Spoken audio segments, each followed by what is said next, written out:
Noite, que Deus abençoe a vida de cada um. Queria dizer assim que a minha irmã está lá no Piauí nos assistindo pelo YouTube, amém? Glória a Deus. Irmãos, eu vou contar meu testemunho. Eu pedi essa oportunidade para o pastor. Já faz uns dias que era para me contar, mas no decorrer do tempo não aconteceu como eu queria, porque tinha que acontecer como Deus queria. E aí, vou começar primeiro falando que quarta-feira no culto, o meu marido veio com a palavra lá em Mateus, né, falando sobre ansiedade. E depois o pastor pregou em cima disso, ele leu Salmos 55, versículo 22, que diz assim: lança o teu cuidado sobre o Senhor e ele te sustentará. Não permitirá jamais que o justo seja abalado. Baseado nisso, eu escutando o testemunho do pastor, né, durante essa palavra, ele falou assim que ele estava muito atribulado há um tempo atrás, sem dormir, e ele não conseguia dormir acordando, e aí veio a minha memória que acontecia a mesma coisa comigo, irmãos. Eu estava sem dormir, eu dormia, vamos supor, de 10 horas até 1 hora da manhã. Depois disso, eu acordava, só ficava deitada, eu não dormia mais. Amanhecia o dia, eu ia trabalhar sem dormir. Aí, às vezes, eu ficava esse tempo inteiro orando. Mesmo assim, eu não conseguia dormir. Porque durante esse período, para quem não sabe, eu estava tirando minha carta. E, para todo mundo que sabe, né, eu sempre trabalhei de bicicleta. Minha vida sempre foi muito sofrida. Eu falo assim em relação a isso, né? Porque eu tinha que depender do meu marido para tudo, e quando ele não podia, eu tinha que me virar de bicicleta para trabalhar. Quando a gente morava na Vila Garcia, eu trabalhava aqui no centro, muitas vezes eu quase fui atropelada, por muitas vezes eu peguei chuva, por muitas vezes minha bicicleta quebrou a corrente, eu tive que ir para lá a pé. E outras coisas a mais que eu passei. Quando chovia lá na estrada de terra, eu chegava em casa toda suja de lama, e as minhas roupas se perdia tudo, entendeu? Então eu passei um processo muito difícil, e durante tudo isso eu encontrei pessoas no meu caminho que ficavam no meu ouvido: irmã, tira sua carta. Só, irmã, que era o desejo do meu coração e se tornou para mim um sonho. Para muitos pode ser uma coisa corriqueira, né? Normal, mas para mim se tornou uma questão de sobrevivência, eu tirar uma carta. E se tornou para mim um sonho, que durante esse processo, esse sonho quase foi frustrado. Mas quando a gente serve a Deus, né, nada se frustra na vida da gente. Então, irmãos, o que aconteceu nesse período? Eu comecei, né, a tirar essa minha carta. Foi bem na época do congresso da Cicoades.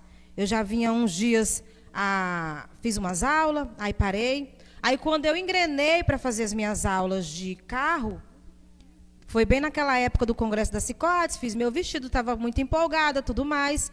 E aí, o que acontece? Como eu nunca tinha pegado num carro, meu marido falou assim: você vai fazer suas aulas e eu vou te ensinar no nosso carro. Eu, tudo bem, porque aí quando você for fazer sua prova, aí você vai estar bem. Só que eu não peguei muitas aulas para carro, porque ele ia me ensinar, entendeu? Tipo assim, eu não peguei muitas aulas lá no pacote que eu comprei da carta.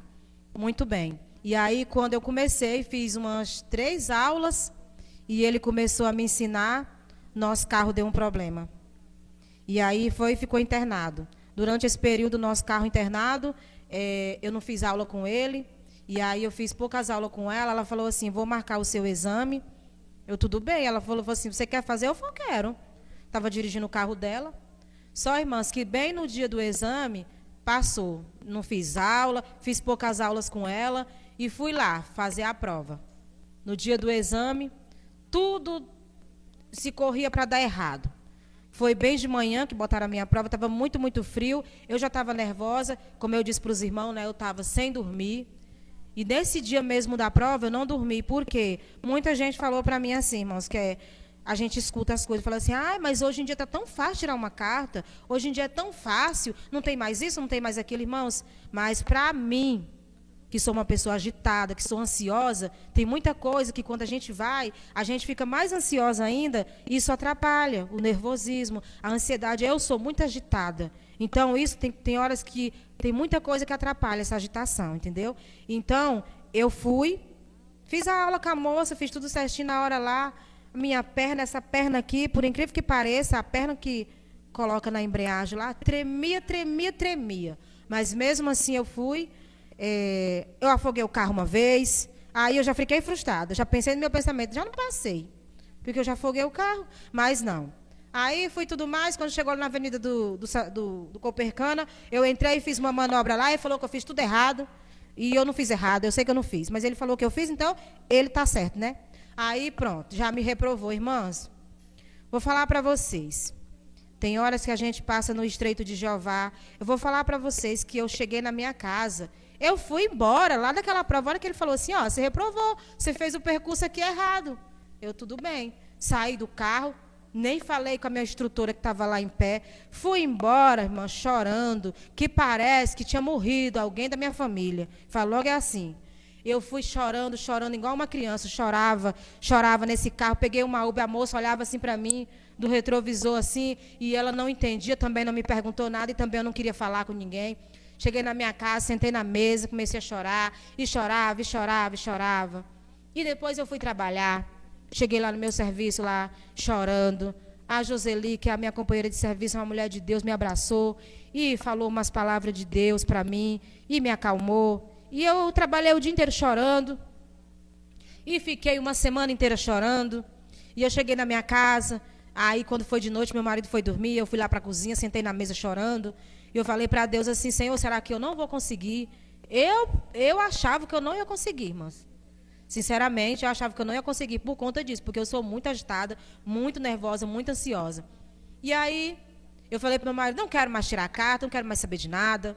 Aí ele foi, com muita paciência, muita insistência, nosso carro ficou pronto. Ele pegou o carro na oficina, e aí ele falou assim, você vai voltar a fazer suas aulas, você vai pagar sua reprova, e você vai conseguir fazer o que você pretende fazer.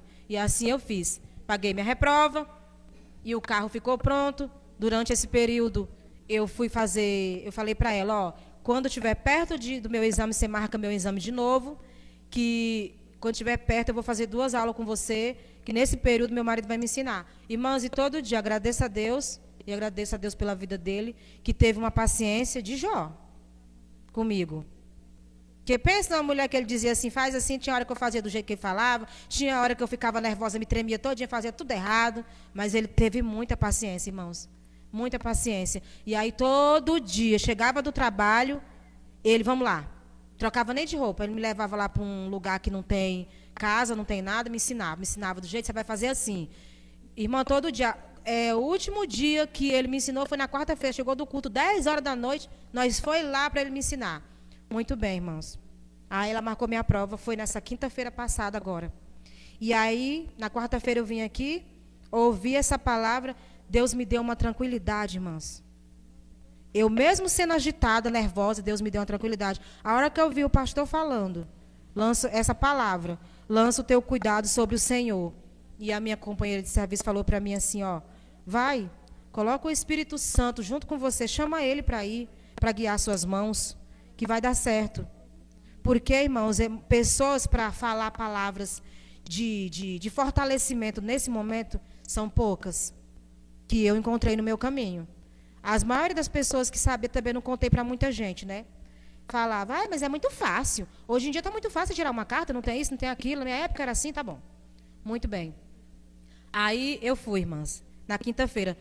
Eu sempre deixo para ver como o inimigo ele afronta o servo de Deus.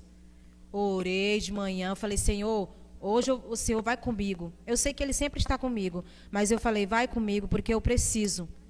Se tornou uma questão, um sonho, irmãs, que eu falei assim, gente, é tão maravilhoso você ter a sua independência, você sentir que aquilo é para você. E aí eu fui. Quando foi na hora de sair, estava marcada a minha prova para meio-dia. Quando foi na hora de saí lá do meu serviço 11 horas. Aí, eu sempre deixo meu RG dentro da minha carteira, da minha bolsinha. Só que nesse dia eu falei assim, eu não vou levar a carteira, eu vou levar só o RG e o celular. Lá no meu trabalho. A hora que eu olho na minha carteira, cadê o RG? E eu nunca me lembrava onde era que estava esse RG. Para vocês saberem que Deus, o Espírito Santo, fala conosco, eu falei para Joseli, eu vou. Mandei mensagem para a instrutora, e ela falou assim, vem aqui, chegar aqui a gente vê. Eu tinha foto no meu celular. E eu nem sabia se ia dar certo. Quando eu cheguei lá no portão, irmãs, eu não sabia onde é que estava esse RG, juro para vocês. Não sabia, não lembrava, na verdade. E quando eu cheguei lá no portão do meu trabalho, assim, como daqui ali na esquina, que eu desço da escola, Quando eu cheguei no portão, a Uber estava chegando na porta, o Espírito Santo bradou aqui no meu ouvido e falou assim: irmãs, foi incrível. O teu RG está lá dentro, naquele lugar que tu colocou naquele dia. Irmãs, na mesma hora, eu liguei para o Iar, estava em casa, eu falei assim, ó, pega o meu RG, está lá naquele lugar, tal, e eu vou chamar uma moto, você vai levar lá onde eu vou. E assim eu fiz. E ele já tinha procurado, que eu já tinha mandado mensagem, ele não tinha achado o RG onde eu mandei ele caçar. Eu tinha, tipo assim, só por mandar, caça lá o RG na carteira do meu marido, caça lá. Ele falou que não achou. E a hora que eu cheguei no portão, para saber que é Deus, ele bradou no meu ouvido: teu RG está lá dentro, que tu colocou, o dia que tu foi para certo lugar. Eu, tá bom, mandei. Ele achou. Chamei uma moto, irmão, e isso já estava dando quase 11h30. Eu peguei meu Uber, chamei a moto para ele. Quando ele aí eu chegando lá, a mulher já pegou meu documento, eu falei, pegou meu papel, já me chamou, falei assim, tem como você esperar um pouquinho que meu filho está trazendo meu RG? Ela falou para mim assim, ó, eu só posso esperar até meio-dia. Isso era 11h45. Aí eu falei, não, meu filho está chegando com meu RG. Isso tudo se encaminhando para eu não fazer minha prova. E aí, aí eu liguei para ele. Ele falou, mãe, estou chegando aqui pertinho já. Ele chegou 11h50. Aí eu dei meu RG para ela, ela acusou. Aí foi lá, fez todo o procedimento. Entrei nesse carro. Irmãos, por incrível que pareça, eu estava pedindo a Deus que o instrutor não fosse o mesmo que me reprovou. Mas para provar para mim que Deus estava na minha vida e que eu ia conseguir e que eu ia vencer mais uma vez esse inimigo, Deus fez ser ele de novo. E aí, a hora que eu entrei no carro, que eu me sentei, ajeitei o banco tudo para fazer a prova, eu olhei bem para ele assim, eu perguntei o nome dele, como que é seu nome? Aí ele falou assim, meu nome é André. Eu falei assim, ó, só para o senhor saber que foi o senhor que me reprovou na minha última prova que eu fui fazer, na primeira vez. E eu estou nervosa, ansiosa, do mesmo jeito que eu estava da primeira vez. Mas eu vou pedir para o senhor, tenha paciência comigo. Afrontei ele mesmo, porque a gente tem que fazer assim, com o inimigo. Falei, eu estou nervosa, mas o senhor tenha paciência comigo. Ele, tudo bem, Geiciane. Aí, quando você estiver pronta, você pode sair. Saí, para a glória de Deus, minha perna não tremeu. Fiz o percurso certinho do jeito que ele falou. Fui, voltei, estacionei. A hora que ele falou assim, você está aprovada. Irmã, você não sabe como que eu agradeci, glorifiquei a Deus. Dei o meu vestinho lá. Porque, irmãos, para muitos isso pode ser pouco. Mas para mim, foi uma conquista que jamais, em toda a minha vida, eu imaginei que eu ia conseguir. Quantas vezes a irmã Cláudia falou para mim, irmã Geis, vai tirar sua carta, você precisa. Quantas vezes meu marido trabalhou à noite e o carro lá na garagem, eu não podia vir na igreja. Tinha que esperar domingo para nós vir no culto. Irmãos, e isso se torna uma questão de sobrevivência. Então, eu queria deixar para vocês nessa noite, aqui dizer que Deus ele ainda cuida, Deus ele ainda guarda, Ele zela pelos seus, Ele está no controle de tudo, irmãos. E quando você pensar, você que está nos ouvindo nessa noite, seja qual for o problema que você esteja passando, seja qual for o sonho que você esteja buscando, não deixe o inimigo te frustrar. Você é capaz, você é forte. Quando a gente coloca Deus na frente de tudo que a gente vai fazer, Deus ele nos mostra que a gente é capaz, porque às vezes nem a gente acredita em nós. Mas Deus ele fala assim, eu te fortaleço, eu te ajudo, eu faço você ir. Aí agora eu sou uma recém-habilitada, para a glória de Deus. Estou muito feliz, irmão. Você não sabe quanto me fez feliz. E eu queria aqui agradecer, eu já agradeci para ele, para o meu marido, que teve muita paciência comigo, viu? Muita. Vocês não sabem o quanto de paciência que ele teve. Muita. Aí as minhas colegas falavam assim, ai, seu marido teve paciência? Os maridos não têm paciência para ensinar. Eu falei, ele é um servo de Deus, acima de todas as coisas. Deus colocou ele na minha vida para isso. Amém? Glória a Deus, agradeço a minha oportunidade, pastor Nilton, em nome de Jesus.